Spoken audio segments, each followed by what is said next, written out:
కాటమరాయుడు వసూళ్లు గణనీయంగా పడిపోవడంతో సైడ్ థియేటర్లని తగ్గించేయటానికి బయర్లు మొగ్గు చూపుతున్నారు. ఉగాది సెలవుని క్యాష్ చేసుకుందామని అనుకున్నారు కానీ ప్రస్తుత పరిస్థితుల్లో భారీ స్థాయిలో లాభం ఏమీ ఉండదని థియేటర్లు తగ్గిస్తే షేర్లు బెటర్ అవుతాయని నిర్ణయించుకున్నారు.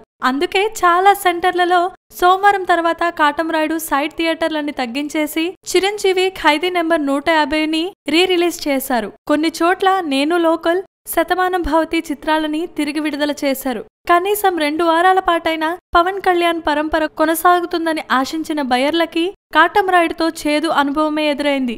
అంచనాలు తలకిందులయ్యేసరికి వారం తిరగకుండా బుక్ చేసుకున్న థియేటర్లని వదిలేసుకున్నారు.